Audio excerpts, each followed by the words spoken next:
Pengadilan Negeri atau PN Surabaya menggelar sidang pemeriksaan setempat atau PS di lokasi amblesnya tanah Jalan Gubeng. Sidang PS tersebut dilakukan untuk meyakinkan majelis hakim akan tindak pidana yang disangkakan jaksa penuntut umum kepada warga terdakwa. Bertepatan dengan 1 tahun amblesnya tanah di Jalan Raya Gubeng, Majelis Hakim Pengadilan Negeri Surabaya menggelar sidang pemeriksaan setempat di lokasi tanah ambles.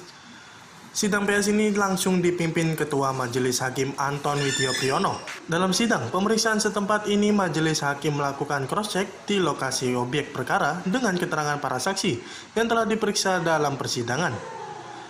Sebab selama ini Majelis Hakim hanya melihat gambar saja yang ada di berita acara pemeriksaan. Menurut Ketua Majelis Hakim Anton Widyo Priyono, sidang PS ini dilakukan untuk meyakinkan Majelis Hakim akan tindak pidana yang disangkakan jaksa penuntut umum pada para terdakwa. Majelis merasa perlu untuk melihat kenyataan di lapangan gimana sih, walaupun kondisi proyek sudah rata, tapi minimal kita tahu mana letak-letak daripada alat-alat yang terpasang itu di mana saja. Hanya itu saja. Nantinya dari hasil putusan sebenarnya akan dikemanakan atau jadi bahan? Nah, itu juga nanti akan menjadi bahan pertimbangan kami semua di dalam kami menjatuhkan putusan. Hanya itu saja, tidak ada kepentingan lain. Target yang dicari majelis hakim minimal sudah ketemu atau bagaimana? Ya, kita masih dalam rangka pemeriksaan.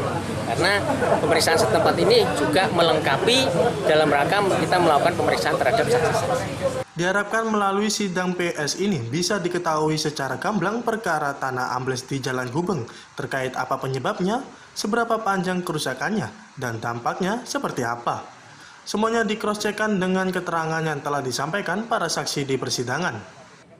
Data-data yang persidangan itu kan dalam berbentuk gambar ya, dalam berbentuk gambar dan dalam berbentuk keterangan verbal, ya kan.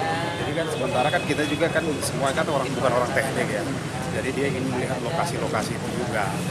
Nah, jadi hanya sekedar di situ. Jadi itu pun majelis hakim itu kan memeriksa itu bentuk-bentuk barang ya, kayak model solder file, kaping gim dan sebagainya, itu melihat fisik-fisik di lapangan, termasuk juga dampaknya.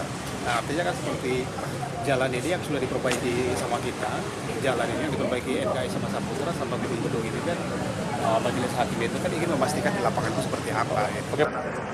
Karena memang kesalahan yang bisa kita lihat, ini proyek terlalu banyak disubkan. Jadi akhirnya kalau proyek terlalu banyak disubkan, tanggung jawabnya kan hanya berbeda-beda. Nah, yang bikin nggak tahu seperti apa kita lihat ini fakta persidangan ini yang kita lihat. Sedangkan tadi hari ini juga saya ingin menggali. Kenapa? Karena kita lihat semuanya bentonet maupun seljerpel di lingkungan tanah ini kualitasnya.